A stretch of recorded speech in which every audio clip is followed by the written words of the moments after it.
à tous, je suis en Bonjour. compagnie de Carole Lémé. Alors aujourd'hui, on lance notre premier design bento box sur les métiers de l'UX. Donc on va parler de plusieurs sujets, mais là aujourd'hui, dans le cadre de la semaine des métiers du numérique portée par Pôle emploi, en fait, on avait envie de vous expliquer un peu plus quel était le métier et surtout les métiers peut-être. Parce que UX designer aujourd'hui, ça veut dire beaucoup de choses. Et quand vous allez chercher un travail ou chercher une formation, ou quand vous allez, vous allez lire des offres d'emploi, en fait, il est quand même intéressant de savoir ce qui se passe derrière. Donc, alors, on vous a mis des petits sondages sur le côté, là, vous pouvez cliquer sur sondage et vous pouvez commencer à répondre pour qu'on comprenne un petit peu qui vous êtes.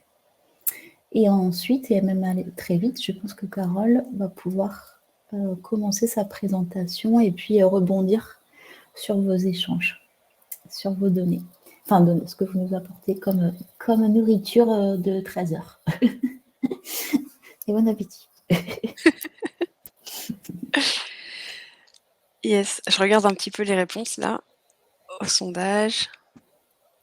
Alors, vous êtes pour l'instant 33% en poste, c'est en poste qui gagne, ensuite en reconversion 30%, recherche d'emploi 26%. Ah, c'est serré quand même, c'est très serré. Et puis, famille avec l'UX 58%, yes. Bon, j'espère qu'on va vous apprendre des choses aujourd'hui quand même. Mais oui, bien sûr. Après, évidemment, vous pouvez poser les questions pour préciser. Et donc, voilà, profitez de ce moment avec nous pour échanger et puis commencer votre reconversion ou quoi. Moi, je laisse Carole parler et bon bento et bon appétit. Merci Pauline. Alors, du coup, je vais avancer. Donc juste pour vous dire qu'on enregistre le webinaire et qui sera disponible ensuite sur YouTube. Donc si vous voulez le diffuser à d'autres personnes qui sont intéressées et qui n'ont pas pu se libérer ce midi, vous pouvez ensuite le transférer. Et puis on écrira aussi des petits articles aussi sur le blog pour compléter un petit peu ce qu'on s'est dit ou voilà, pour revenir sur certains points. Alors du coup, je vais me présenter rapidement. Donc, je suis donc, on va dire, j'ai un profil d'UX designer, depuis 12 ans. Moi, j'ai fait des études de psychologie et ergonomie, donc, on peut se dire qu'est-ce que c'est le quel est le rapport? Voilà, donc ça, c'était il y a 12 ans et depuis, j'ai travaillé donc 6 ans en tant que salariée dans différentes, entreprises, différents grands comptes et puis ensuite, je me suis mis en freelance donc depuis 6 ans également. Donc j'ai eu un peu les 2 casquettes, on va dire, où je travaille plutôt maintenant en tant que, voilà, designer et facilitatrice. Donc on en parlera un petit peu, savoir ce que c'est un petit peu le métier de facilitateur, facilitatrice, tout à l'heure et donc voilà, je donne des formations aussi, pour le laptop depuis maintenant 2 ans et puis, que dire de plus? Je pense que c'est déjà pas mal. Donc alors, on a déjà un petit peu regardé, voilà, si vous aviez des connaissances en UX design et cetera. Donc vous avez été 53% à dire oui. Moi, j'aimerais savoir ce que vous en pensez, enfin ce que vous pensez que c'est l'UX design. Donc si vous pouvez mettre dans le chat un petit peu, pour vous, qu'est-ce que c'est?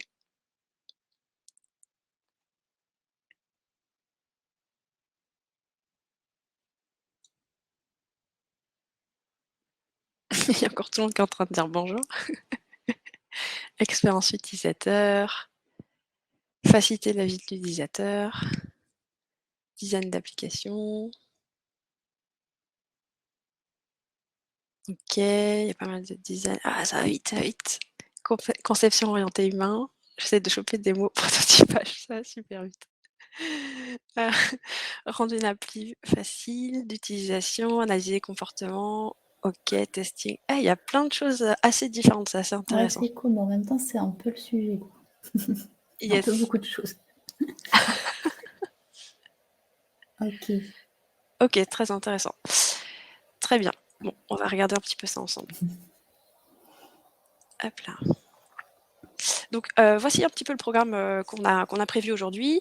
Donc 1er point, on voulait faire un point avec vous sur, les différents métiers, sur les métiers, en quoi ça consiste et cetera. Ensuite, un point sur le marché et puis pour finir, les compétences, voilà, je crois que c'est des choses qui vous a intéressé vu les retours qu'on a eus, pour vos questions et puis ensuite on fera, un échange, sur vos questions, sur les questions que vous avez.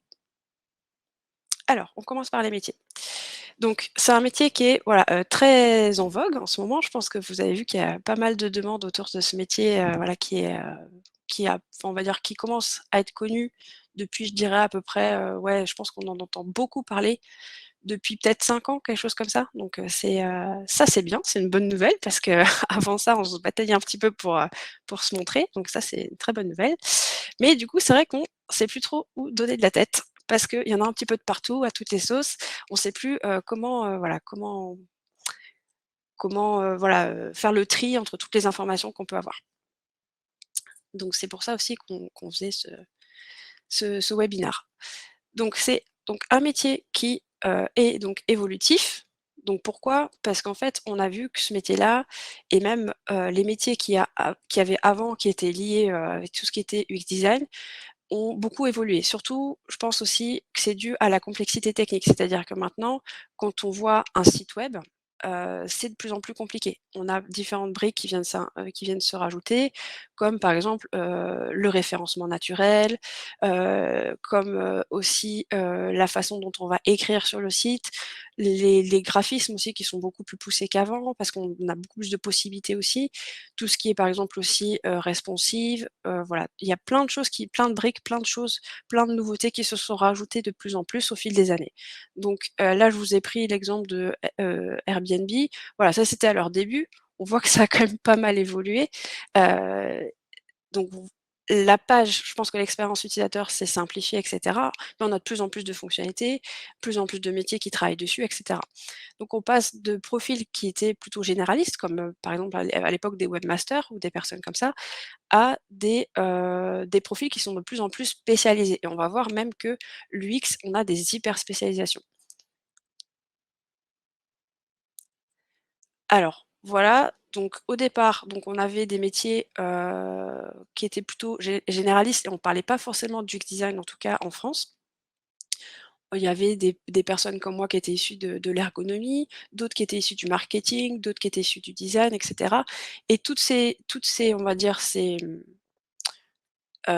matières, en fait, se sont mélangées au fur et à mesure et puis, ont permis de construire des métiers, en fait, qu'il y a aujourd'hui. Donc, on parle maintenant d'UX, UI designer, donc user interface et puis, après on a même carrément séparé donc les 2, UX designer d'un côté, UI designer de l'autre et à l'intérieur de l'UX designer, on peut même trouver enfin à l'intérieur de même de l'UX, on va dire plutôt, on peut même trouver des hyper spécialisations comme par exemple UX researcher, UX writer, UX stratégique, et cetera. Donc on en a encore plein qui se rajoutent et je pense que ça va pas s'arrêter là. Parce que du coup, on continue, d'avoir de plus en plus de complexité, d'avoir de plus en plus de précision, dans les métiers qu'on a aujourd'hui. Donc je pense que c'est aussi dû à une prise de conscience. Donc, j'aime bien cette petite illustration. Alors j'ai pas la source parce que c'est quelque chose qui a circulé sur internet. Mais voilà, on voit donc, les clients qui sont là: «Ah j'adore ce mobile, il est génial» et cetera et puis on a le point de vue de l'utilisateur qui est en fait l'enfant et voilà qui on voit un petit peu ce qu'il voit, c'est quand même pas GG. Et donc voilà, il y a peut-être aussi une prise de conscience de la part des personnes de se dire: «Bah tiens, faudrait quand même qu'on ait quand même des démarches qui sont un peu plus centrées, sur, les utilisateurs, sur les personnes qui utilisent le service». Et c'est pour ça qu'on passe aussi, d'une approche, on va dire, technocentrée. Donc à l'époque, on travaillait beaucoup plus sur l'évolution technologique. Tiens, on invente une nouvelle technologie et ensuite, qu'est-ce qu'on peut faire pour que ça intéresse les gens? Qu'est-ce qu'on peut faire pour vendre cette technologie aux personnes? Donc on avait plus cette logique-là et maintenant, on a basculé de logique. On va plutôt se dire: «Bah, on a une approche centrée utilisateur. De quoi les gens ont besoin et qu'est-ce qu'on pourrait inventer comme technologie qui pourrait répondre à ces besoins?» Donc vous voyez que c'est pas la même logique. On a inversé la logique. Donc, on va voir ce que c'est. Donc ça, c'est toute l'évolution, qui selon moi est due, voilà, à tous ces critères-là. Alors je vous ai mis, les étapes, de l'UX design dans un projet. Donc au début du projet, on a une problématique qui se pose à nous, donc on va plutôt, s'intéresser donc comme on a une méthode qui est centrée sur les utilisateurs, on va s'intéresser à ces utilisateurs. Pour ça, on va faire ce qu'on appelle de la recherche utilisateur. On va essayer de comprendre, qui sont les personnes qu'on cible, à qui on s'adresse, quels sont leurs besoins et leurs attentes et on va faire ça via différentes méthodes. Comme par exemple, on peut faire des entretiens avec ces utilisateurs, on peut aussi faire des observations, des tests et cetera. Donc il y a toute une panoplie, d'outils qu'on peut utiliser pendant cette phase de recherche utilisateur. Une fois qu'on a tout ça, on va pouvoir commencer à voir un petit peu à qui on s'adresse, quelles sont les problématiques qui touchent en fait ces utilisateurs. Et pour ça, on va pouvoir définir tout un tas de problématiques, qui sont liées à ces besoins. Une fois qu'on a défini les problématiques liées aux besoins des utilisateurs, on va pouvoir passer en phase qu'on appelle d'idéation. Donc c'est la phase vraiment dans laquelle on va devoir réfléchir à quelles sont les solutions qu'on pourrait apporter aux problèmes que rencontrent les utilisateurs. Une fois qu'on a trouvé des idées, des solutions, on va les matérialiser. Pour les matérialiser, on va faire du prototype. C'est ça qui est la phase de prototypage.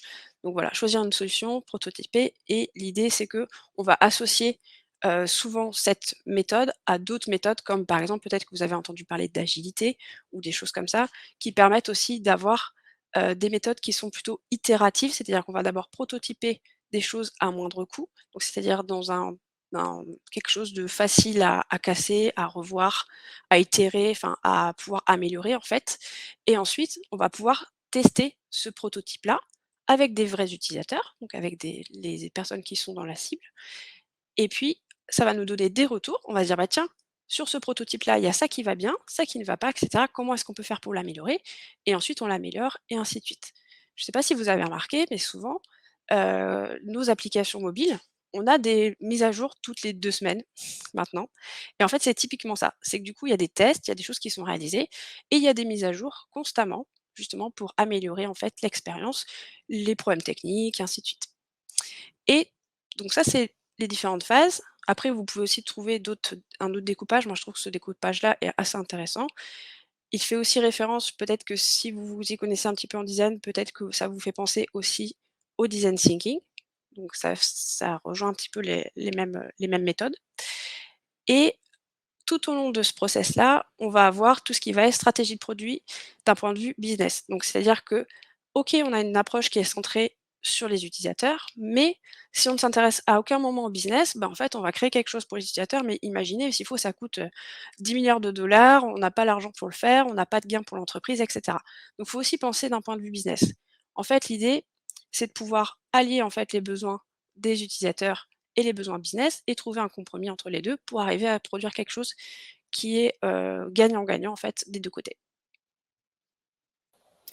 D'ailleurs, je me permets de te couper ici parce qu'il y a beaucoup d'intérêt sur le nom du métier UX stratégiste et je pense que c'est le moment, peut-être tu peux en parler un petit peu. Ouais, ouais, j'ai prévu juste après justement un mini quiz, on va dire. Alors, l'UX researcher, alors, d'après vous, qui c'est et sur quelle phase il intervient le plus souvent? Dites-moi dans le chat. Il peut y avoir plusieurs phases, hein. Ouais, la première, très bien.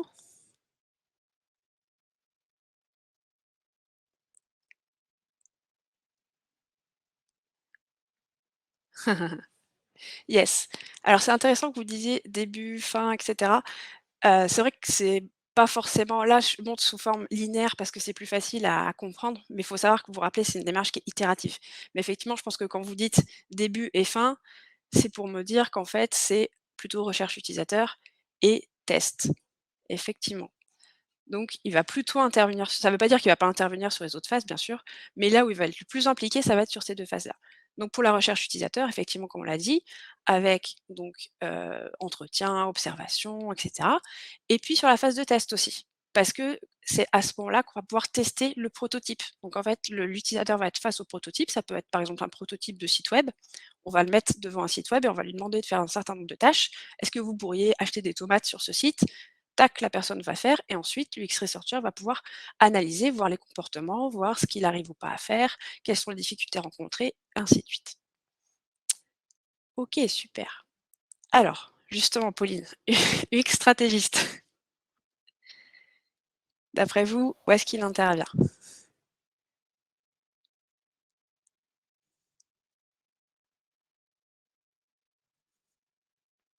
le plus souvent, enfin le plus fréquemment, on va dire. Problématique et idéation, idéation, problématique, 2 et 3, proposition de valeur. Ah, c'est bien, il y a du jargon là. OK. Donc effectivement, moi je pense qu'il intervient un peu plus effectivement sur ces phases-là, sur la définition de la problématique et l'idéation, parce que j'ai vu passer dans le chat tout ce qui est proposition de valeur. Effectivement, une fois qu'on a toutes les informations de la part des utilisateurs, qu'on sait un petit peu quels sont leurs besoins, et cetera, on va dire: «Bah tiens, quels sont les besoins vraiment, primordiaux à ré dans laquelle enfin, auxquels il faut qu'on réponde avec notre service?» Donc là, l'UX stratégiste va devoir c'est pas lui tout seul, hein. Travailler avec l'équipe, faire des ateliers et cetera, travailler avec l'équipe pour qu'on sache un petit peu dans quelle direction aller. Donc là, définition des problématiques, voir un petit peu quelles sont, les fonctionnalités, les choses qu'on peut embarquer qui vont apporter de la valeur. Pour ça, il y a des phases d'idéation et cetera et puis tout au long aussi du projet, pour suivre un petit peu, comment ça se passe. OK. Alors, du coup, je vous ai mis pour résumer tout ça, je vous ai mis une petite définition. Donc Carrie Lallemand, donc qui est, peut-être que vous avez déjà vu, je vous l'ai mis en référence à la fin, la grosse bible sur les 30 méthodes UX. C'est elle qui l'a coécrit. Donc elle propose comme définition: «L'UX design est un processus de conception méthodique, itératif et centré sur l'humain, visant à façonner des expériences utilisateurs». Et alors je ne vais pas vous la montrer maintenant, mais vous pourrez cliquer, sur le lien. Et vous avez la vidéo de Don Norman qui explique effectivement que l'UX design, c'est pas que les interfaces, c'est toute l'expérience qui est vécue, autour d'un service. Donc effectivement, quand on parle du UX design, on pense beaucoup, aux applications mobiles, aux sites web et cetera. Mais c'est pas que ça, c'est aussi prendre en compte toute l'expérience vécue, par les utilisateurs.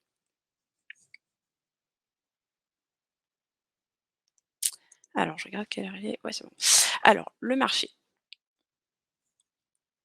Donc comme je vous le disais au début en introduction, il y a de plus en plus de demandes, de recherches, de choses comme ça autour de l'UX design. Donc là, je suis allée voir sur, Google Trends et j'ai tapé UX design et j'ai vu cette courbe qui monte, en flèche. Donc voilà, ça nous donne de bonnes indications sur, l'évolution du marché.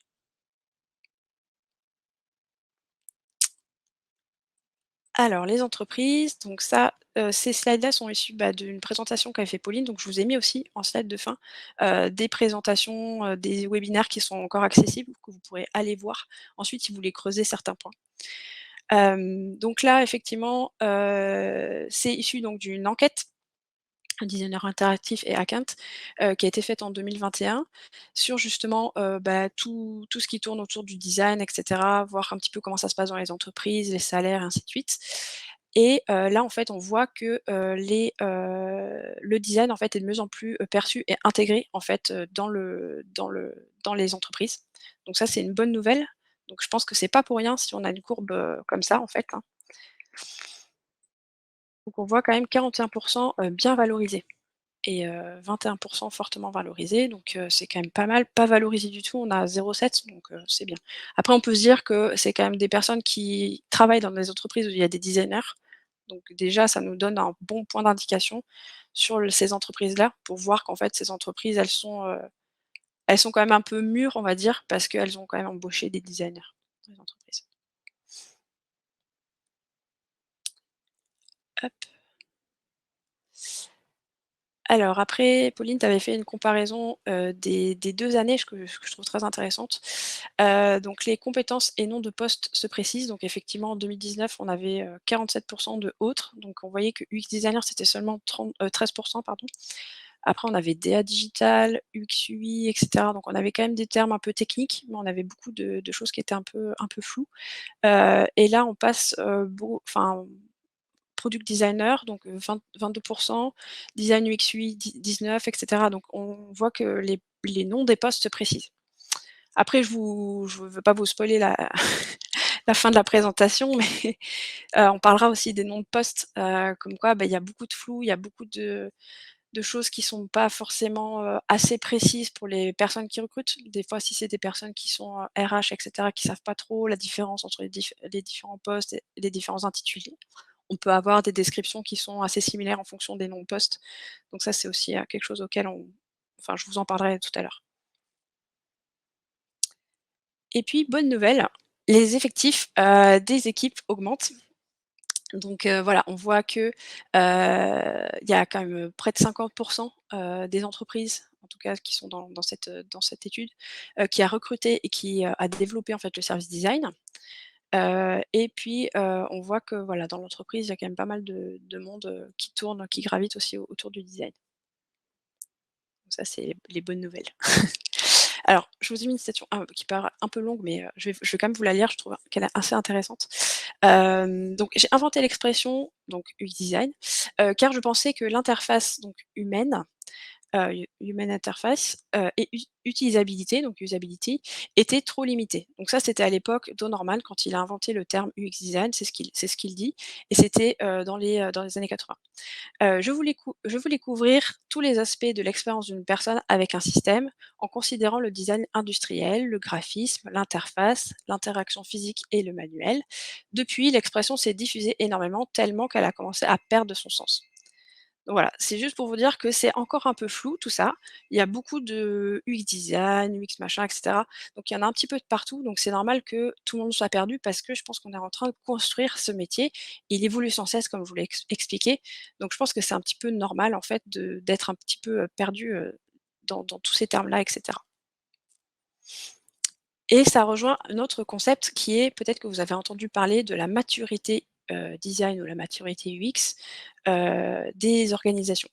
Donc là, c'est un modèle, il y en a plusieurs qui existent. Moi, je vous ai présenté celui-ci. En gros, c'est pour voir un petit peu à quel point, les entreprises sont, on va dire, matures. C'est pas du tout péjoratif, hein, c'est juste, dire à quel point elles ont conscience ou pas que le design, ça peut être important pour elles ou pas. Donc le niveau numéro un, c'est par exemple, non reconnu. Donc l'UI-design n'est pas un sujet. L'UI, donc c'est vraiment l'interface en fait. Il n'y a pas toute la recherche utilisateur, la connaissance des utilisateurs, et cetera. L'UI est principalement conçu par les développeurs. Donc c'est-à-dire que c'est les développeurs qui vont eux-mêmes, concevoir l'interface et dire: «Bah tiens, je vais mettre le bouton ici, là il va se passer ça», et cetera. Donc je vous passe tous les détails, mais vous pourrez le lire et jusqu'à en fait le niveau maximum qui est, le 6, donc institutionnalisé, pas facile à dire. Donc l'UX fait partie de la stratégie de l'entreprise et tous les produits destinés aux clients font l'objet d'une démarche UX. Donc c'est vraiment ça, c'est vraiment se dire, en fait, c'est pas que des personnes qui sont dédiées au design, c'est qu'en fait tout le monde est un petit peu formé au design dans l'entreprise et c'est carrément diffus en fait, dans l'entreprise. C'est même intégré à des niveaux stratégiques, c'est-à-dire que, les personnes qui sont dirigeantes de l'entreprise, savent que le design c'est très important et le prennent en compte, tout au début, de la démarche. Donc là, ce que je trouve intéressant, c'est que du coup, vous pouvez aussi vous-même, si vous êtes déjà dans une entreprise, bah, essayer de voir, heu, quel niveau est l'entreprise ou bien si vous êtes plutôt en phase de, reconversion ou, en recherche d'emploi, ça peut être intéressant aussi pour vous d'essayer de voir à quel niveau peut se situer l'entreprise dans laquelle vous souhaitez postuler. Après, c'est intéressant aussi de voir qu'en fonction des entreprises, il y a des besoins qui sont différents. Si on est dans une, TPE, PME, on va pas forcément avoir les mêmes besoins en termes de postes que si on est dans un grand groupe. C'est vrai que quand on est dans une petite entreprise, on va plutôt chercher une personne, qui sait faire un petit peu tout, alors que dans les grands groupes, il peut y avoir aussi des recherches de spécialistes, sur certains postes. Donc là, par exemple, c'est, des compétences que j'ai trouvées dans le livre, Stratégie de design UX. C'est pareil, je vous ai mis la référence à la fin. Donc, du coup, Antoine Visonneau propose, plusieurs typologies de compétences. Donc, par exemple, recherche utilisateur, facilitation, ergonomie des interfaces, et cetera. Et après, il s'est amusé à faire des petits, schémas, en fait, pour voir un petit peu, quel type de profil on peut avoir, quel type de compétences on peut avoir en fonction des profils. Et du coup, on voit que, bah, par exemple, le profil généraliste, moi j'aime bien ça parce que ça fait assez visuel. Donc le profil généraliste, lui, il va être un peu, bah, un petit peu bon partout, mais pas non plus excellent, dans tous les domaines. Parce que, bah, c'est difficile d'être excellent dans tous les domaines. On peut pas être à fond partout. Et puis, par exemple, le profil UX researcher, bah, lui, il est à fond sur recherche utilisateur, mais par contre sur prototypage, bah, il est un peu moins bien, et cetera. Donc on voit qu'en fait, chaque profil va avoir ses compétences qui sont plus ou moins, on va dire, élevées en fonction, de son métier. Donc si jamais, je suis un grand groupe et que j'ai beaucoup d'argent, que j'ai des grosses équipes et cetera, bah, du coup, on peut avoir plusieurs expertises, dans une même équipe. C'est-à-dire qu'on peut avoir une équipe avec un UX researcher, un UI designer et cetera. On peut avoir des profils, multi-compétences, comme ça, c'est complémentaire et on peut construire, voilà, une équipe. Donc c'est ce qu'on voit sur la figure numéro 4. On voit que tout se complète et qu'on arrive à être, bah, quasiment au top partout, quoi. Donc ça, c'est intéressant. Donc tout ça pour vous dire que, c'est vrai qu'en règle générale, une TPE ne va pas embaucher par exemple juste un UX researcher. Sauf si ils ont déjà, des profils, complémentaires dans l'entreprise et que c'est vraiment un axe stratégique. Mais en général, ils vont plutôt, cibler des profils généralistes. Donc là aussi, à vous de voir ce qui vous plaît le plus. Essayez de vous poser la question: «Bah tiens, moi je préférerais bosser, dans un grand groupe, je préférerais bosser dans une petite structure» et ainsi de suite. Donc là, vous pouvez aussi commencer à réfléchir à ça. Alors, quelques postes. Donc par exemple, ça c'est toi qui l'avais trouvé Pauline aussi, c'est, un, un exemple en fait de ce qu'on peut trouver comme annonce, sur internet, concernant des offres d'emploi. Donc là, c'est une offre de UX/UI designer. Donc on voit que les compétences qui sont le plus demandées dans ce cadre-là, c'est plutôt, la recherche, parcours utilisateur, prototype interactif, maquette haute fidélité. Donc ça vous donne un exemple en fait de ce qu'on peut trouver. Après, si on regarde sur product designer, on voit que si je fais un peu vite, vous voyez que c'est un peu les mêmes compétences en fait, hein. Sauf qu'il y a des choses qui sont un peu plus marquées que d'autres. Donc là, c'est un peu plus donc ce product designer, c'est définition de la problématique, animer des ateliers de conception, prototype interactif, maquette haute fidélité, mesure et analyse, Scrum Team. Donc ça, c'est juste des exemples. Après, je pense que si je crois qu'il y avait pas mal de personnes en recherche d'emploi, donc vous pouvez, je pense que vous connaissez très bien les annonces qui sont présentes. Voilà, c'est ce que je vous disais. Donc mon conseil aussi, c'est attention au titre, des annonces parce que des fois, ça reflète pas vraiment ce qu'il y a à l'intérieur et en plus de ça, des fois, quand on rencontre les personnes en entretien, on a encore d'autres surprises, des choses qui ne sont pas forcément attendues. Je vais vous parler de mon expérience personnelle, mais en fait, qu'en 2013, c'était pas du tout à la mode, l'UX design, tout ça. On parlait encore d'ergonomie, enfin c'était assez compliqué de trouver du travail et j'étais, donc dans une entreprise déjà, mais je voulais partir, je voulais changer et j'ai passé beaucoup d'entretiens parce que, je trouvais pas une entreprise qui voulait bien, parler aux utilisateurs. En fait, toutes les entreprises que je rencontrais, c'était: «Bah non, nous on a envie que tu fasses des maquettes, mais on veut pas que tu parles aux utilisateurs parce qu'on n'a pas d'utilisateurs, ça coûte trop cher», ainsi de suite. Donc les arguments qu'on peut retrouver encore aujourd'hui, mais beaucoup, enfin déjà moins. Et donc j'ai passé, franchement, j'ai passé 1 an et demi, j'ai passé plus de 50 entretiens, enfin j'ai vraiment passé beaucoup, beaucoup d'entretiens. Et en fait, des fois, j'allais dans des entretiens où je me disais: «Oh ça j'y vais juste pour le sport, mais mais je suis pas super emballée» et cetera. Parce que l'annonce, c'était un peu bof. Et en fait, c'est parce que des fois, l'annonce était rédigée par exemple, quelqu'un qui était pas du métier, qui savait pas trop rédiger une annonce et enfin qui était vraiment ciblée métier. Et quand je rencontrais les équipes, ils disaient: «Ah mais c'est trop bien, enfin c'est génial ces équipes, enfin elles sont super, elles me proposent des super missions et cetera». Donc du coup des fois, le fait d'aller en entretien, c'est encore autre chose. Donc il y a vraiment différents niveaux. C'est déjà ne pas se fier à la barrière du titre de l'annonce, ensuite il y a son contenu et ensuite il y a vraiment ce qui se passe en entretien, quoi. Donc voilà, faut pas avoir peur aussi des fois d'y aller. Si l'entreprise vous paraît intéressante, vous pouvez rencontrer des super personnes en équipe et pour la petite anecdote, les personnes qui m'ont embauchée, c'était un entretien où j'étais allée alors j'avais pas du tout envie et en fait, les personnes étaient géniales et j'ai passé, de très bons mois en leur compagnie, quoi. Alors du coup, les métiers du UX design, donc ça, Pauline, tu nous avais proposé une liste en fait de compétences qu'on peut, avoir, enfin qui peuvent être demandées justement sur l'UX design, mais de manière générale. Donc la première, c'est voilà, être porté par la vision centrée utilisateur, donc je pense que ça on a bien parlé de ça en début de webinaire. Comprendre aimer donc les problématiques business, comprendre et aimer les technologies. Donc c'est vrai qu'en UX design aujourd'hui, c'est beaucoup lié autour des technologies, de tout ce qui est site web, applications mobiles et cetera, objets connectés et ainsi de suite. Après moi j'aime bien dire aussi que si jamais c'est pas quelque chose qui vous intéresse, vous pouvez aussi utiliser ces méthodes-là, et le faire, sur d'autres typologies de produits, hein. Parce que ces méthodes-là, elles peuvent être appliquées partout, en fait. Sauf sur la partie prototypage, parce que la partie prototypage, c'est un prototype, qu'on vous a appris à faire des prototypes d'interface. Après, il faudra que vous appreniez à faire un prototype de, je sais pas moi, de chaise ou je ne sais quoi, ce qui vous sera demandé. Donc c'est en ça que ça peut être un peu différent et souvent, les personnes qui font parce qu'il y a plein d'autres personnes qui font de l'UX ou du design, dans d'autres, on va dire, d'autres, pas métiers, mais d'autres thématiques, enfin d'autres, domaines, voilà, c'est le mot que je cherchais. Dans d'autres domaines, souvent c'est plutôt appelé design thinking. Donc si c'est quelque chose qui vous intéresse, vous pouvez aussi taper les mots-clés pour vous renseigner là-dessus. Donc ensuite, voilà, recueillir les besoins, observer les usagers. Ensuite, on a tout ce qui est, voilà, lié au business, parcours utilisateur, stratégie, tester. Voilà, ça peut être un petit peu les différentes, compétences, qui peuvent vous être demandées.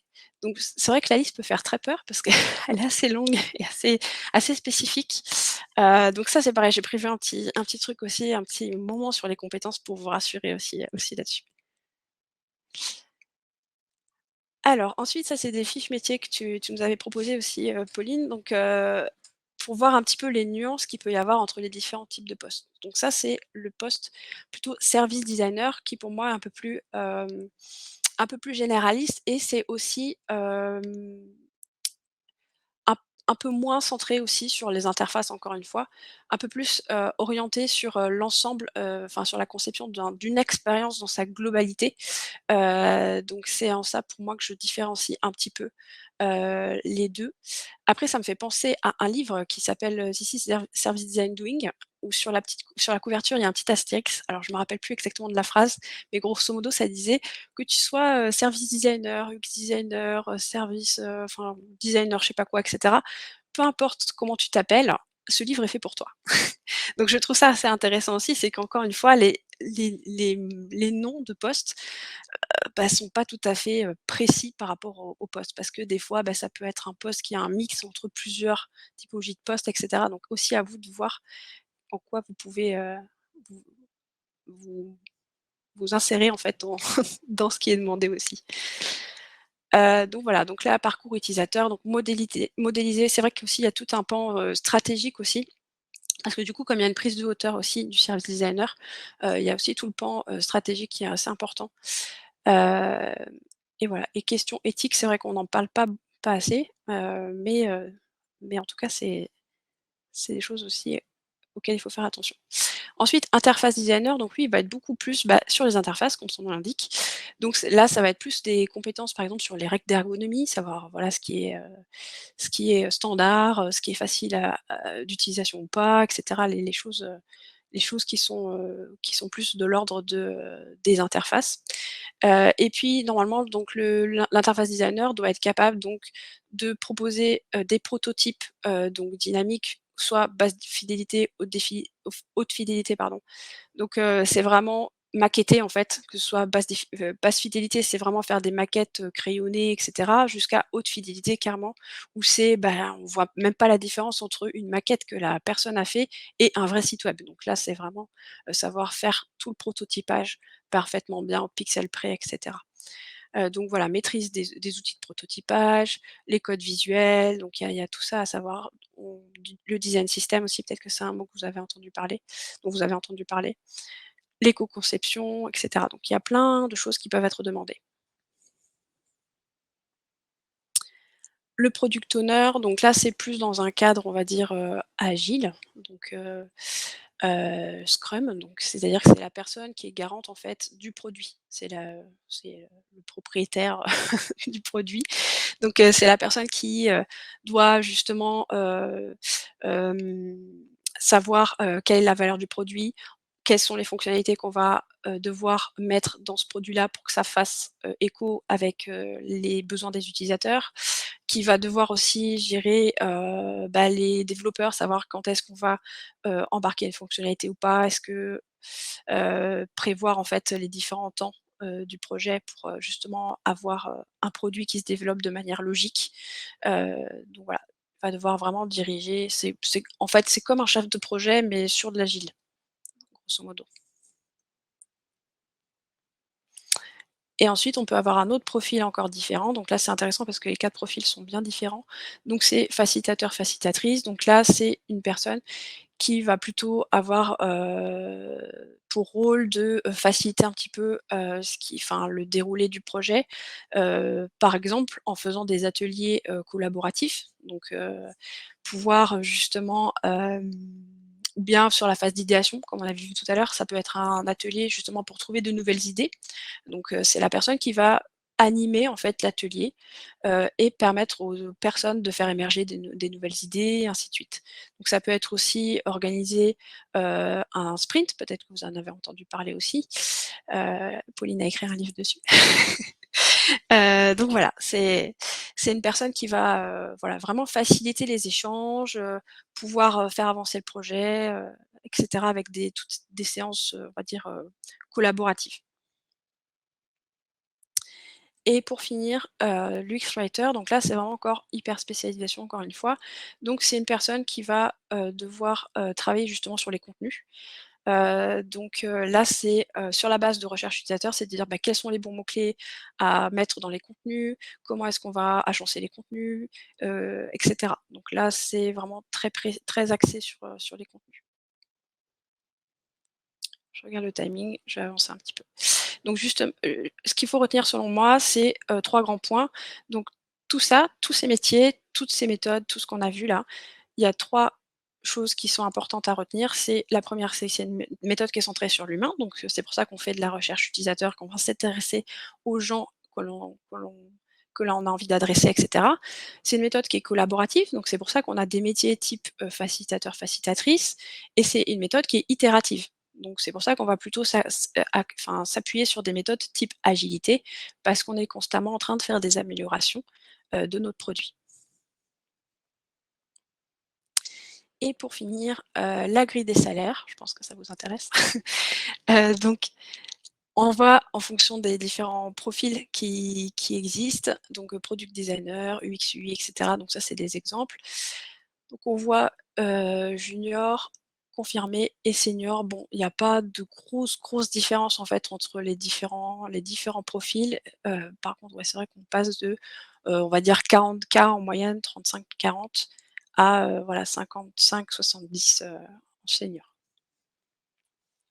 Et je pense que c'est ouais, c'est comme c'est un métier qui est très demandé, je pense que même ça a tendance même, ouais, je pense que ouais, ouais, c'est un peu augmenté quand même par rapport à avant. Alors pour finir, dernière partie, les compétences. Donc je vous ai mis ici, le modèle Hanté que je trouve assez intéressant. Après il y a d'autres modèles que je vais vous présenter aussi. Donc, le modèle des compétences Hanté, en gros, son principe, donc ça c'est celui qui a été conçu, pour, UX design, mais, voilà, je pense qu'il est un peu, c'est pas qu'il est un peu ancien, mais je pense qu'il peut être encore amélioré et revu. Mais en tout cas, moi, il y a un principe que je trouve intéressant dans ce modèle-là, c'est qu'en fait, il dit que il faut qu'un UX designer, ait, des compétences dans tous les domaines, donc transverses, on va dire, et après qu'il soit expert sur au moins un à 2 domaines. Donc du coup, après que ça descend, en fait, en profondeur sur un ou 2 domaines, et c'est pour ça, et après ça fait un T, en fait. C'est pour ça qu'on appelle ça les compétences en T. Et pourquoi? Parce qu'en fait, on a besoin d'avoir une connaissance, en fait, d'un peu tout ce qui se passe dans le projet pour pouvoir comprendre. C'est-à-dire que si un développeur vient vous voir pour vous dire: «Bah, techniquement, machin, c'est pas possible», et cetera, faut que vous soyez capable quand même de discuter avec la personne, et voilà, c'est pour ça que vous avez besoin un petit peu de compétences en technique, pour comprendre un petit peu comment ça fonctionne de son côté, pour pouvoir ensuite, avoir des échanges, bah, beaucoup plus faciles et avoir de la fluidité entre les échanges. Pareil sur le contenu, c'est-à-dire que si vous faites votre page, web, et puis que vous savez pas du tout comment est-ce qu'on structure un contenu, que vous avez zéro connaissance, bah, du coup votre page web, bah, ça va être un peu compliqué de la construire. Donc c'est pour ça que c'est bien d'avoir des compétences dans tous les domaines, mais ça veut pas dire qu'il faut savoir tout faire bien sûr, mais au moins savoir un petit peu comment ça fonctionne, savoir dialoguer avec les personnes des autres métiers et cetera. Et donc ça, c'était, le la roue des compétences que tu avais proposé, Pauline, justement aussi dans ton webinaire. Donc, qui alors tu me diras si je me trompe en la présentant, moi je l'ai compris comme ça. Donc 1er point, c'est toute une partie donc plutôt dans les tons, jaune, rouge et cetera, donc sur définition du problème. Ensuite, on va définir une solution, donc plutôt dans les tons bleus et ensuite on va livrer le produit dans les tons verts. Et du coup, en fait, ça fait référence à plusieurs compétences.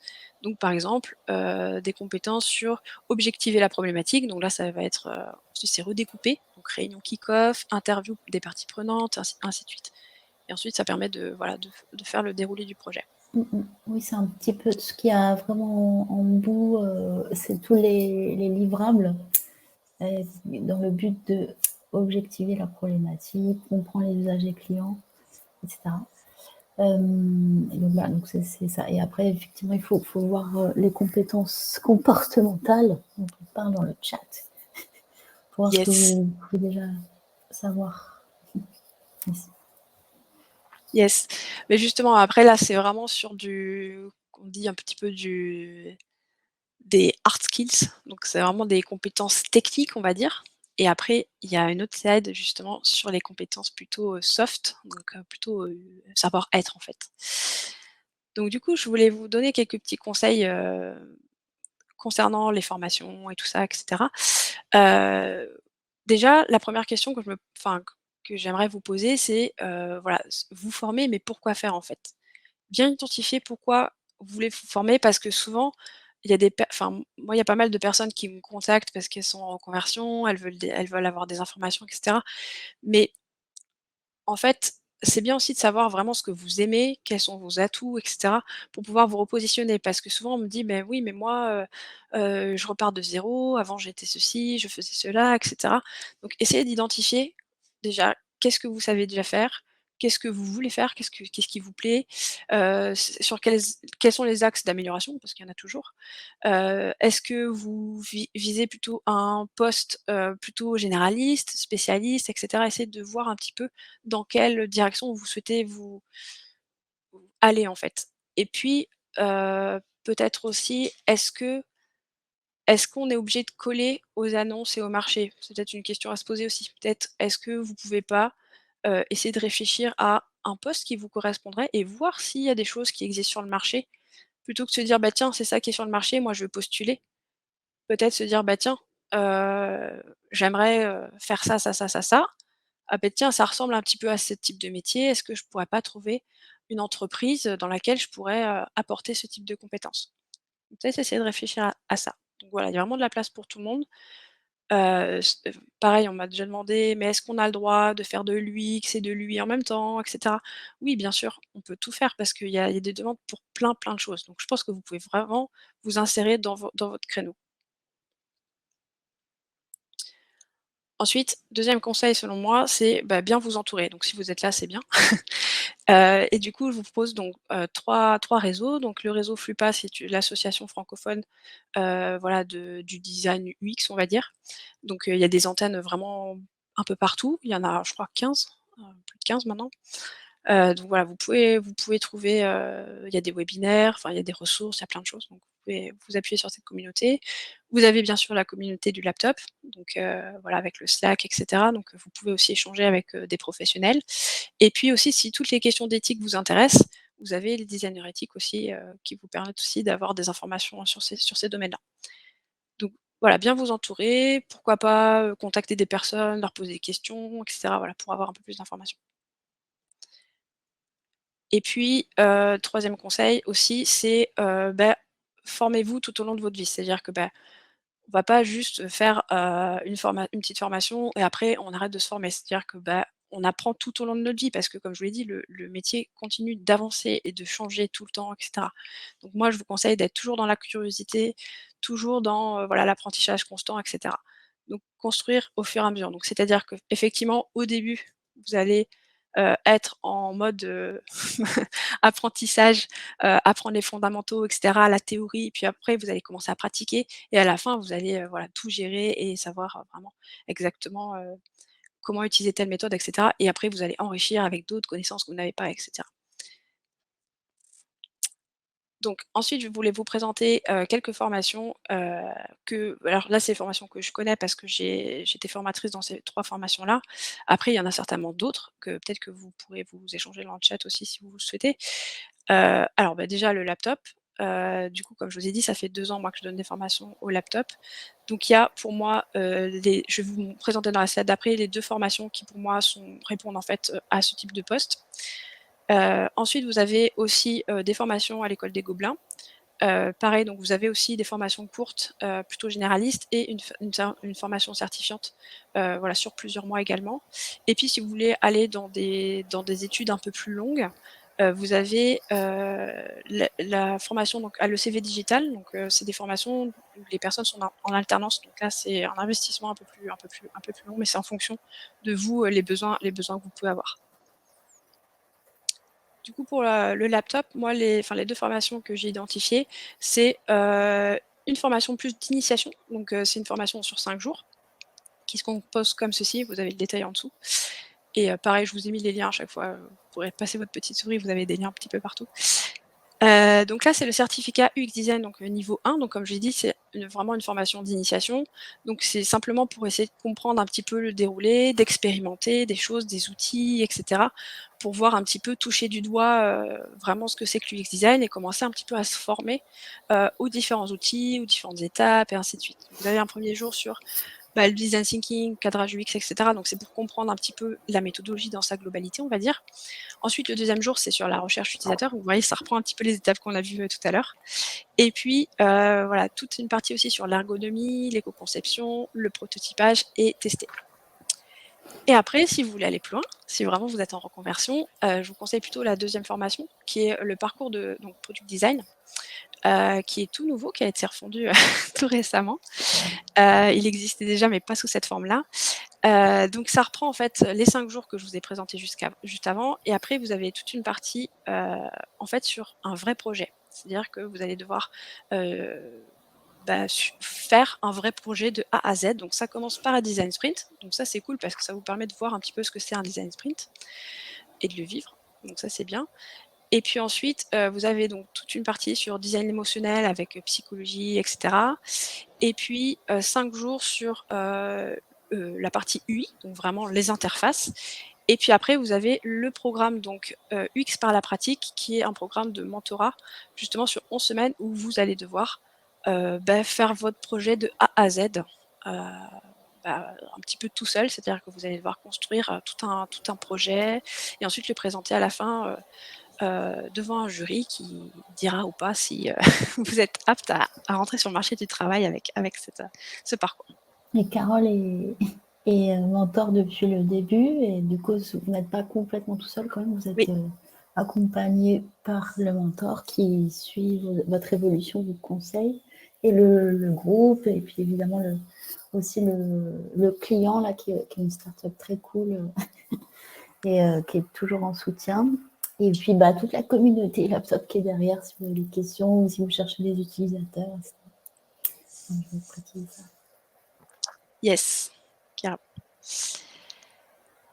Et alors du coup, tout ça pour arriver aux, soft skills. Donc, là, c'est un petit peu, bah, vos compétences, douces, on va dire.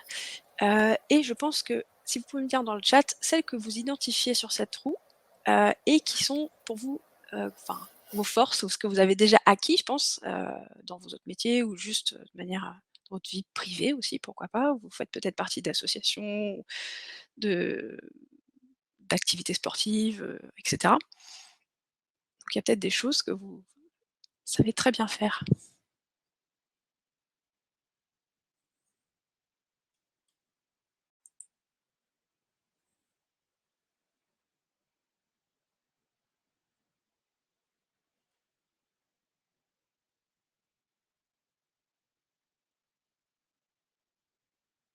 Mmh. Bon, ouais, c'est bien, vous en identifiez déjà pas mal.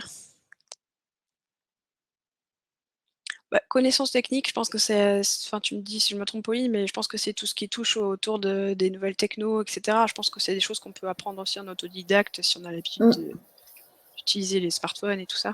C'est plutôt la culture, l'intérêt, enfin, comment ça marche techniquement. Donc c'est plutôt oui, ce point de vue-là.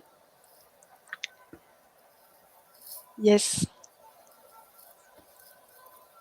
Bon, c'est bien si ça vous fait réfléchir. Bon, on vous embauche là. Esprit critique, créativité. Non, mais c'est vrai que c'est super important parce que, enfin, autant les connaissances techniques, enfin tout ce qui va toucher à la technique, ça s'apprend plutôt facilement. C'est-à-dire que des fois, on m'a embauchée, je savais pas du tout utiliser le logiciel prototypage qui était dans l'entreprise parce que je n'avais jamais eu l'occasion de l'utiliser. Bon, on m'a pas dit: «Bah non merci, au revoir madame, vous savez pas utiliser le logiciel». Par contre, si j'avais pas eu certaines de ces compétences qui sont ici, je pense qu'on m'aurait pas embauchée. Donc je pense qu'il vaut mieux avoir ces compétences de savoir-être, plutôt que des compétences sur un logiciel ou quoi qui ça s'apprend. On regarde quelques vidéos YouTube, on s'entraîne un peu et cetera et on arrive à utiliser le logiciel. C'est pas le plus difficile.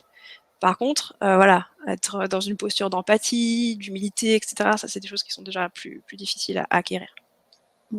Donc on vous aide dans la formation à prendre conscience aussi de ces compétences-là. Et du coup, en général, l'humilité, c'est le truc un peu difficile. Donc on vous le dit, quoi. Mais en tout cas, ça c'est des compétences qui peuvent servir à beaucoup de choses et du coup, à évoluer. Donc en gros, plus vous remplissez cette roue et en expertise, plus vous allez avoir des projets plus grands, peut-être plus de gestion de direction de projet, direction d'équipe, la vision, vous êtes de plus en plus à un niveau stratégique. Donc c'est un peu c'est pas des échelons, mais c'est un petit peu cette idée qu'au début vous êtes tout petit et c'est normal, ou alors vous avez déjà des grandes compétences déjà développées, et donc vous asseoir dessus comme vous soutenir comme la roue d'Antoine Visonneau. On se dit voilà, on est bon en créativité, voilà, autant commencer par les idées, par peut-être l'aspect visuel comme certains disaient. Et puis, par contre, tous ceux qui sont vraiment bons, donc au début de la partie de la roue, bon relationnel, empathie, là, c'est plus, voilà, c'est tout ce qui est cadrage, recherche utilisateur. Donc, c'est moins l'aspect interface, mais plus l'aspect réflexion, recherche, résolution de problèmes. Voilà, je te laisse continuer. Yes. Non, mais c'est clair, non, mais t'as raison. Hop. Et donc effectivement, après, ça peut vous donner des idées, comme tu disais, Pauline, de métiers, etc., associés. Alors, un autre dernier conseil, c'est-à-dire que des fois, quand on voit tout ça, on se dit: «Ouh là, ça peut faire peur, il faut que je sache faire tout ça, ouh là là là là». Voilà, donc j'ai rajouté ce petit truc parce que je trouve ça intéressant. C'est un schéma que j'ai vu dans le livre Pourquoi je suis fait, qui me semble intéressant. En gros, ça explique un petit peu le fait qu'on est toujours en spirale un petit peu d'apprentissage et de confiance en soi, et cetera. Donc, au départ, on est plus dans ce qu'on appelle la phase 1, la phase de dépendance, c'est-à-dire qu'au départ, on se dit: «Ouh là là, j'ai pas une bonne opinion de moi et j'ai une bonne opinion des autres». Ça, c'est un peu quand on rentre en poste, on vient juste de décrocher le job, c'est notre premier jour et on est là. Et donc on n'est pas du tout à l'aise parce qu'on se dit: «Bah tiens, j'ai pas toutes ces compétences-là alors que les autres, ils ont, toutes ces compétences et cetera». Et ensuite on va pouvoir évoluer, au fur et à mesure et progresser, avoir des compétences qu'on a acquéries et cetera et pouvoir justement, gagner en confiance et cetera jusqu'à au bout d'un moment, potentiellement même, soit tout bien maîtriser et cetera ou même voire s'ennuyer et vouloir retourner en phase 1, c'est-à-dire vouloir acquérir de nouvelles compétences dans un autre domaine. Donc ça, je trouve ça assez intéressant aussi, c'est de se dire que, si jamais surtout si vous êtes quand même pas mal en reconversion, recherche d'emploi et cetera, au départ, c'est normal de se sentir, pas très à l'aise avec tout ce qu'on a appris, on sait pas trop comment gérer et cetera. Mais c'est parce qu'on est dans cette fameuse spirale, justement où au départ, on se dit: «Ouh là là, tous les autres gèrent super bien et moi je sais pas faire», mais c'est normal. Donc c'est juste, voilà, pour vous rassurer, sur ce point-là. Et puis un dernier petit point aussi sur donc la posture du designer. Donc on en a parlé un petit peu à travers les soft skills, mais l'idée c'est de se dire, même si vous faites une formation de 5 jours, ce qui est très bien, vous n'allez pas pouvoir dire c'est bon, je suis UX designer parce que j'ai fait une formation de 5 jours. C'est quelque chose qui s'apprend sur le long terme et on apprend des choses constamment. Je vous l'ai dit, le métier évolue vite. On va dire qu'il y a toujours les constances, on va dire les étapes et tout ça, enfin ça s'est instauré, enfin c'est plutôt stable, donc il y a une base stable, mais à l'intérieur, il y a plein de choses qui viennent, changer, les outils et cetera, donc il faut toujours, justement se mettre à jour et ainsi de suite. Donc c'est pour ça que je vous ai mis l'image de l'iceberg, c'est-à-dire qu'en fait on voit que la partie, visible en fait de l'iceberg, qui est souvent l'interface, d'une application d'un système et en fait, il y a tout ce qu'il y a dessous qu'il faut qu'on fasse et c'est ça qu'on voit pas forcément. Donc ça, c'est assez intéressant. Là, je vous ai mis des petits livres pour creuser un petit peu, enfin, si jamais ça vous intéresse. Vous avez celui-ci qui est très généraliste, je trouve assez intéressant parce que du coup, alors c'est pas du tout un livre, avec beaucoup de choses dedans, mais le peu qu'il y a, je trouve que disons que c'est résumé en fait. C'est ça qui est intéressant, c'est que ça donne une vue vraiment globale en fait, de plein de choses. Ça parle aussi d'agilité, de design thinking, et cetera. Donc il y a pas mal de schémas, de dessins que d'ailleurs Antoine Vizouno a fait. Voilà, donc intéressant pour ça, pour avoir une vue globale un petit peu de tout ça. Vous avez celui-ci aussi, UX Design en pratique. Donc là, c'est un petit peu quand vous êtes dans le quotidien, plongé les mains les mains dans le cambouis, et cetera et que vous avez des problèmes, par exemple, les décideurs ne veulent pas, rencontrer des utilisateurs ou voilà, ce genre de choses. Donc ça, vous avez des clés et des solutions pour, pallier à ça. Le livre de Karine Lallemand dont je vous ai parlé, donc Méthode de design UX, c'est la grosse bible, donc c'est un gros livre comme ça, écrit en tout petit, donc il y a mais plein de fiches pour savoir comment est-ce qu'on fait des entretiens utilisateurs, comment est-ce qu'on prototype et ainsi de suite. Donc vous avez tous les détails. Et puis ensuite, le livre de Sylvie Domal qui est aussi, une institution aussi, Référence, ouais. en UX design. Donc là, c'est vraiment un peu les 4, complémentaires. Et vous avez aussi les webinaires que je vous ai rajoutés. Donc toi, Pauline, tu avais animé les métiers du UX et puis le product designer. Donc si vous voulez avoir des zooms un petit peu vraiment plus précis sur certains points. Et j'avais animé de mon côté aussi l'UX design, qu'est-ce que c'est? Donc là, je rentre un peu plus dans le détail en fait de chaque étape, etc. Et puis aussi des questions-réponses de reconversion. Donc là, c'était directement les questions qu'on m'avait posées. Je répondais en direct en fait aux personnes. Vous avez d'autres ressources ici. Et les prochains Design Veto Box, donc vous avez le 22 février, on parlera justement de freelance et salariat. Et puis ensuite, en avril, on parlera de préparer ses entretiens. Donc voilà, c'est des sujets complémentaires aussi. Et vous avez toutes les ressources en plus ici. Voilà, j'arrête de parler. Oui, non, c'est super. Après, il y a beaucoup de questions, donc c'est chouette. Cool. Alors, j'ai trouvé qu'il y a quand même un gros sujet sur l'UX et lui, parce que souvent les métiers, enfin les deux compétences sont associées. Mmh. Et donc ça, c'est un petit peu problématique parce qu'effectivement, quand on est en reconversion, alors si on est graphiste ou si on est graphiste ou DA, c'est beaucoup plus facile de passer de l'UI UX. Donc là, il faut vraiment se former par contre parce qu'il y a vraiment des méthodes. Enfin là, c'est ce que vous a expliqué Carole. Mais du coup, la question, est-ce que vraiment on peut trouver du boulot si on n'est que UX et donc si on n'a pas de bagage graphique? Yes. Ouais, je pense que tu pourras donner ton avis aussi, Pauline, après, mais moi, je suis très nulle en UI personnellement et j'ai jamais au début quand c'était pas du tout à la mode l'UX, sinon après j'ai jamais galéré à trouver du travail et du coup, j'accompagne aussi des personnes dans mentorat qui, ont plutôt, un profil purement UX et qui après trouvent du travail. Donc oui, bien sûr, après ça dépend des entreprises encore une fois, mais c'est complètement possible de faire que de l'UX et d'ailleurs même faire que de la recherche, parce qu'on l'a vu, il y a des hyper spécialisations, donc c'est à vous aussi de trouver là où vous vous sentez le plus à l'aise et ce que vous avez envie de faire. Mais il y a du job, partout. Oui, ça c'est bien. Alors, par contre, c'est vrai qu'il y a la question de est-ce que je peux trouver un poste sans portfolio? Et ça, franchement, vous allez galérer, mais après, voilà, vous pouvez tenter, hein. C'est juste qu'en fait, le designer, quand même, dans vraiment les compétences clés, en tout cas reconnues par les entreprises, c'est la capacité à formaliser un concept et le rendre visible, compréhensible et qui puisse permettre à des décideurs de décider, mais aussi aux utilisateurs de tester et à l'équipe de comprendre globalement ce que vous êtes en train de faire. Donc en fait, il faut que vous ayez quand même des choses à montrer, même si ce n'est pas des super maquettes graphiques, parce qu'effectivement c'est une compétence particulière, mais au moins montrer que vous êtes capable de formaliser un processus de pensée ou que voilà qu'il y ait un système, vous montrez un système, quoi. Donc ça peut être aussi tout simplement je ne sais pas, faire des impressions d'écran d'un site que vous devez refondre et puis bien préciser clairement voilà, quelles sont les parties qui ne marchent pas. Et en fait, il faut que les gens comprennent visuellement ce que vous êtes en train de faire. Donc c'est ça, quand même, c'est une clé, c'est quelque chose à développer.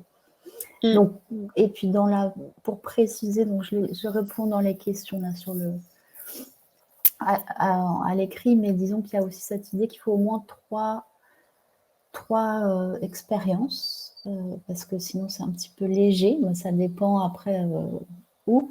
Donc sachez que dans le parcours Product Design qu'on vous propose, vous avez déjà 2 projets, dont un que vous allez faire vraiment, voilà, tout seul mais accompagné, et il y a un vrai client derrière. Donc du coup, c'est quelque chose que vous pouvez vraiment valoriser. Le premier, c'est lié à la livraison de colis, donc c'est des vrais sujets avec des vraies données. C'est un projet sur lequel on a travaillé avec Jules.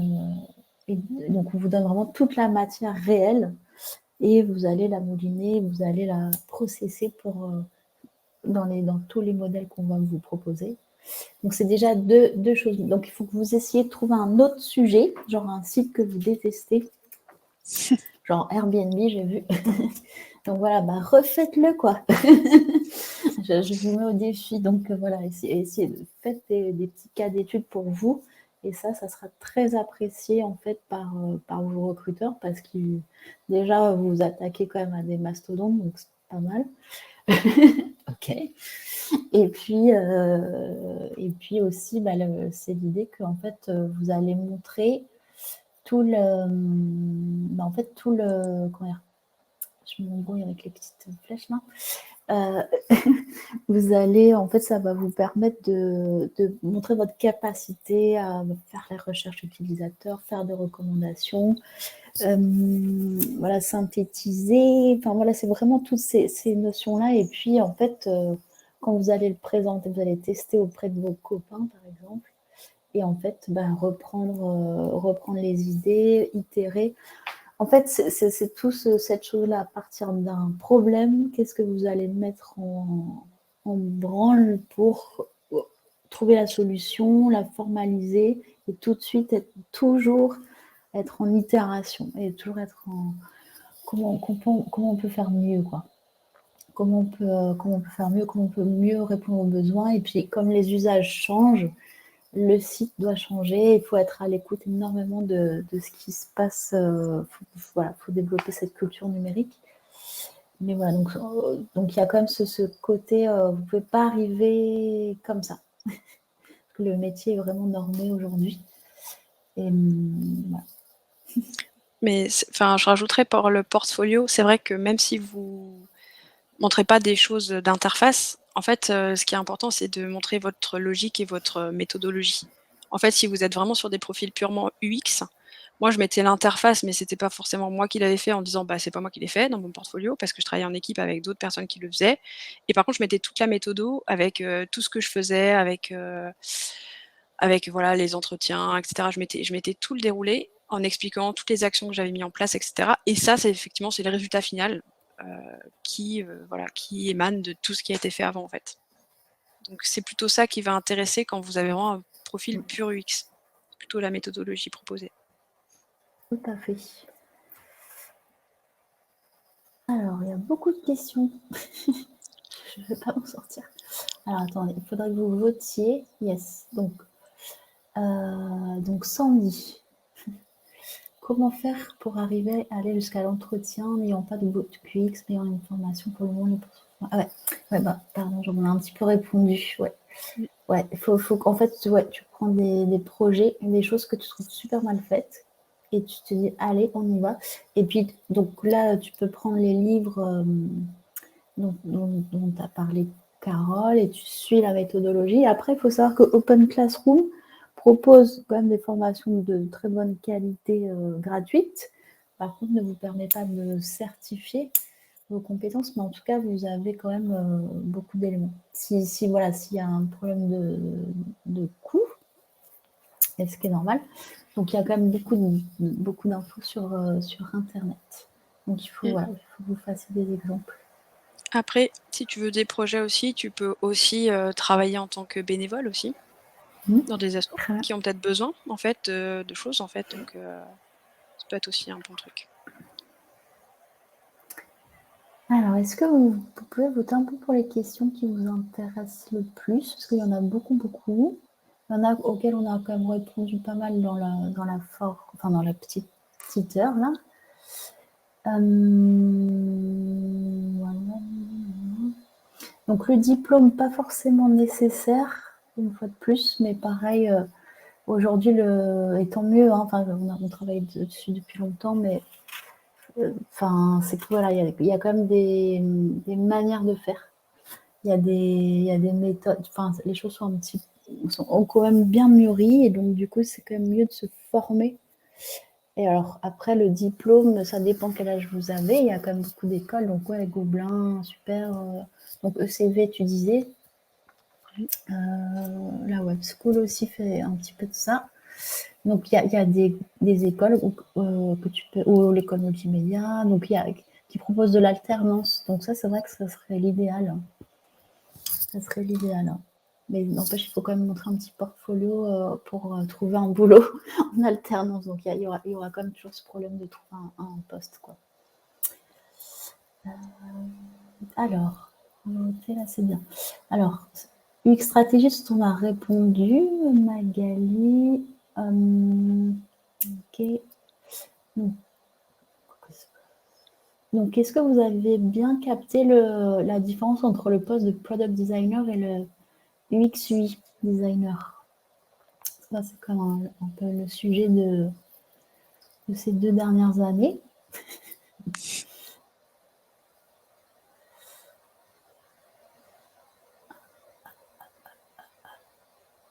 Ok, ça marche pour les gens qui commencent à avoir envie de manger, mais c'est normal.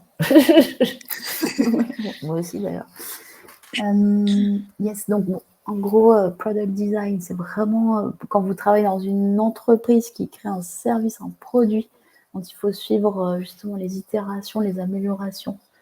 La partie verte là du gros cercle, tout ce qui est test, donc vous êtes garant en fait de cette vision produit, mais très concrète au niveau de l'interface, de l'expérience.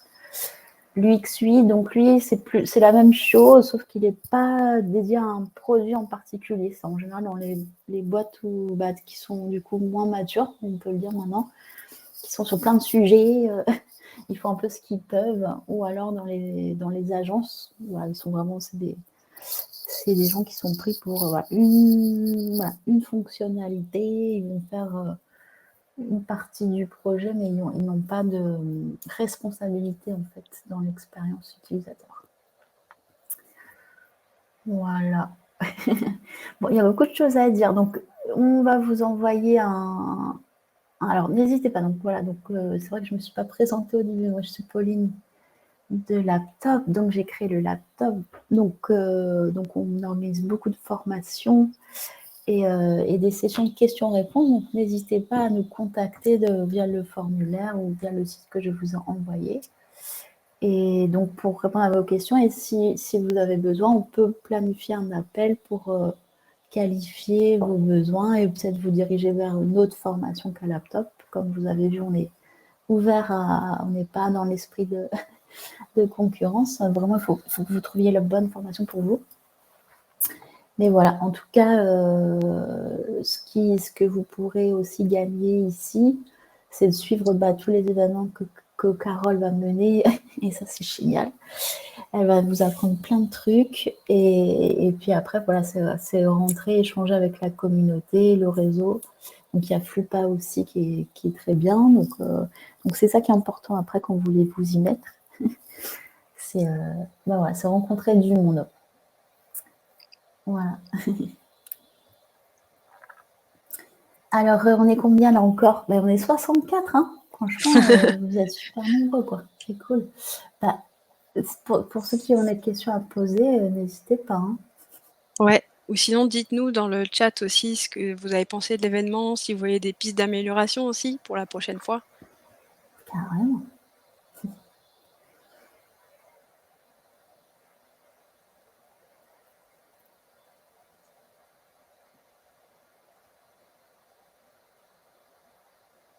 Ah oui, le lien de la présentation. Je sais pas si tu partages, je sais pas si tu avais prévu de partager la presse.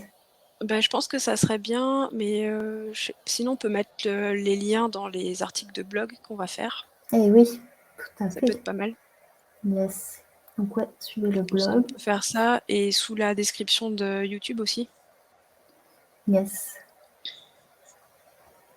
Donc YouTube, Donc oui, ça comme ça vous aurez sera... les ressources. Ouais, YouTube, ça sera posté plus tard, mais là, vous pouvez accéder en replay en tout cas. Il faut juste qu'on le mette sur YouTube, mais là, ok.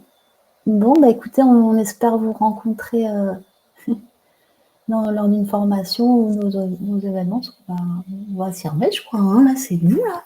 On va s'en sortir de cette panade-là. Hein, je pense que d'ici 2 mois, c'est bon, quoi. C'est tout. Le prochain événement, c'est février. Ouais. Le 22 février. Sur Bon, justement le freelancing ou salariat. ouais, ça c'est Faites votre choix. intéressant. C'est un gros sujet. C'est un gros sujet.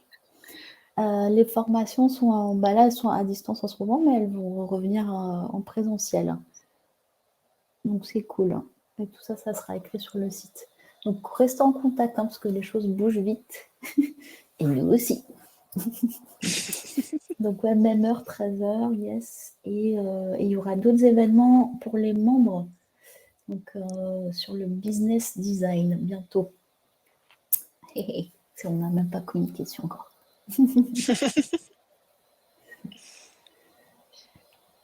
Alors, Muriel, comment faire quand on sort de formation et qu'on nous demande 2 ans d'expérience?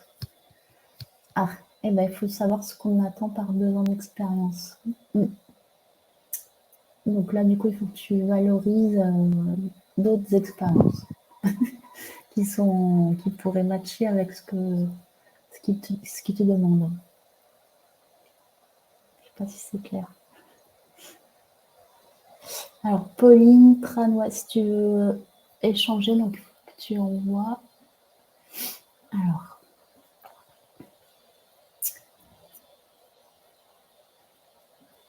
Hop. Voilà, donc si vous hésitez entre les formations, donc il y a 2 moyens. Donc je vais vous envoyer le lien. Donc ce qui est alors, si vous arrivez à trouver une place dans mon agenda, ce qui va être compliqué, je préfère vous donner accès au c'est en fait, vous pouvez vous inscrire donc à un autre événement qui s'appelle les portes ouvertes du laptop. Et là, je réponds à toutes vos questions. Voilà, et la semaine prochaine, du coup, on en fait un. Voilà. Et après, si vous avez encore besoin d'aide, là, je vous donnerai mon accès à mon calendrier. Yes. Bon, c'est cool. J'espère qu'on vous a aidé, j'ai l'impression, parce que vous êtes encore 50. C'est incroyable. Alors qu'il est 14h15. Enfin, bref, c'est peut-être nous qui n'avons pas mangé. On a peut-être faim. Mais c'est vrai que vous avez peut-être mangé devant votre écran. Yes.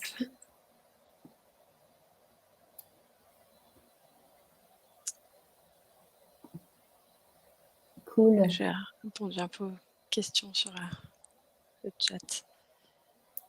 Mais oui, enfin, n'hésitez pas si vous avez d'autres questions sur LinkedIn ou quoi, enfin et Ouais. puis après il y aura certainement encore, vu qu'en plus il y a l'événement sur justement le recrutement qui sera bon, c'est vrai que c'est en avril, mais bon, je pense que ça peut compléter aussi ce qu'on a dit, donc je pense qu'il y a pas mal d'autres événements qui pourront répondre à vos questions en plus. Bon, OK, c'est bon, on va C'est toi raccrocher, qui quoi. raccroches. Bon, on s'appelle, on se move, quoi. Ouais, c'est ça. Bon, bah, écoutez, c'était cool Merci, ouais. de ne pas vous voir vraiment, mais en tout cas de vous lire, de voir votre vitalité là. Quel plaisir. Donc du coup, à bientôt. Voilà, je n'ai qu'une chose à dire. À bientôt et bon après-midi. Merci, Et merci à Carole. bientôt. Au revoir. Allez, au revoir.